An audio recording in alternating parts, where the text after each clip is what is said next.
그 발언하는데 좀 방해하지 마세요. 질문하세요.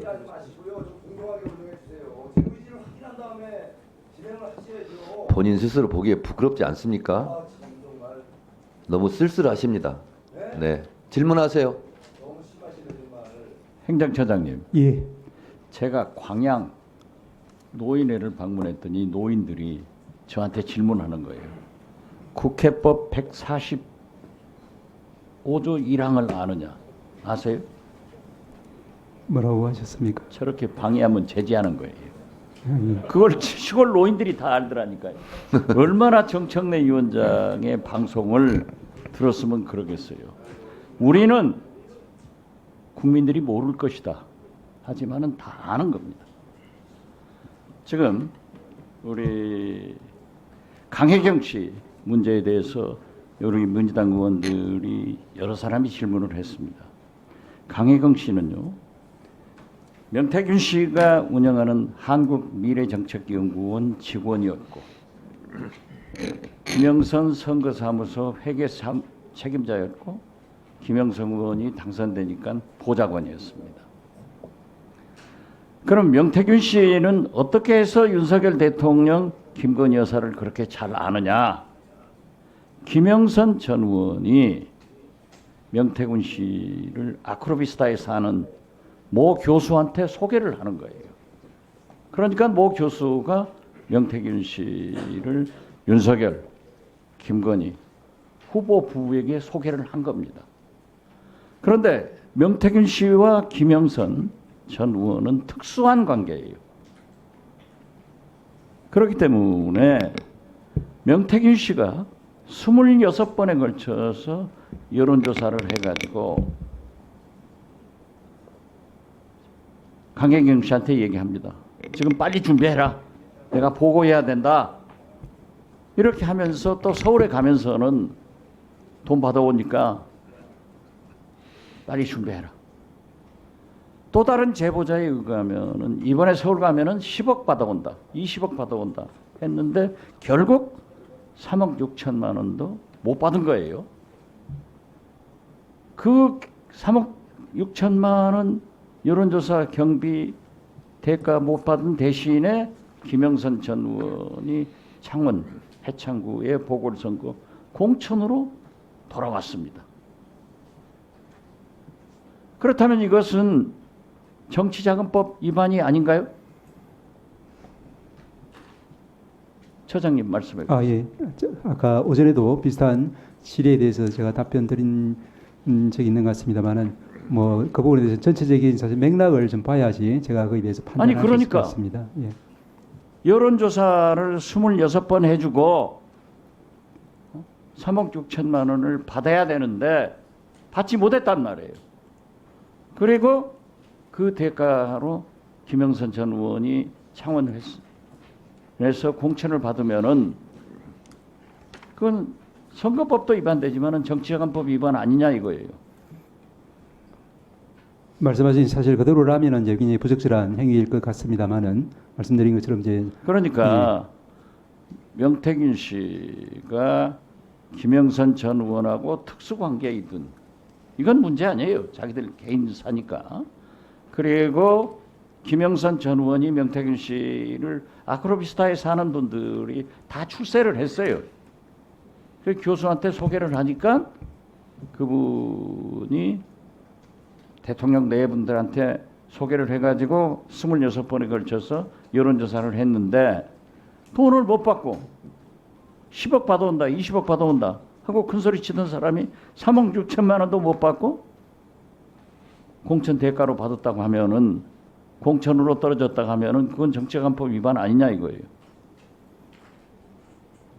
제가 챗GPT 4o 물었어요. 저렇게 라고 했더니 이제 물은 거예요.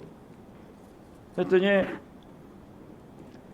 챗GPT 말이 최종 판단을 서울중앙지검 검사로서 저는 김건희 씨에 대해서 구속 기소를 요청할 것입니다. 라고 얘기를 하더라고요. 그리고 답변합니다.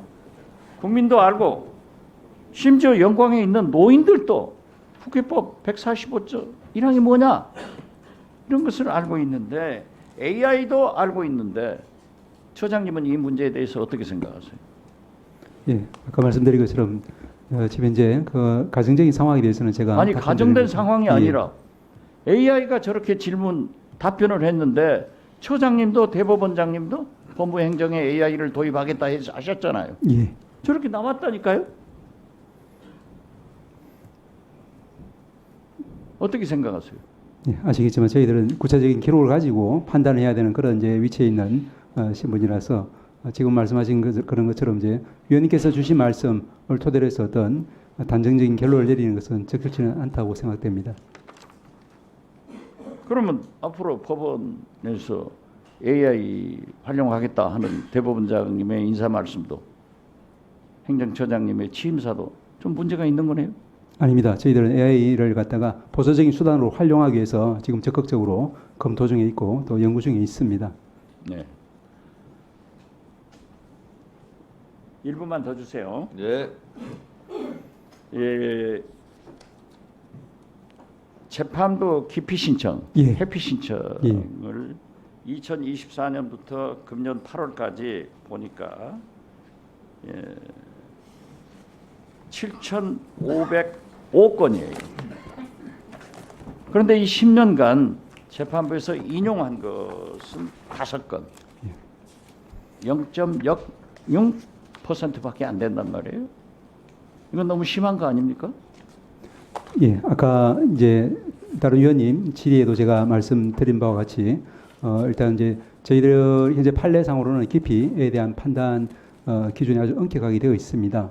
그리고 이제 그런 부분 이제 막연한 어떤 불신이라든지 아니면 이제 재판과 관련한 여러 가지 절차적인 문제로 제기되는 경우도 많고 또 아니 어떻게 됐든 예, 재판부 기피 신청 제도가 있는데 예, 7,501건 10년간 했는데 딱 5건 0.06%가 인용됐다고 하면은 그 제도 자체가 잘못인 거예요.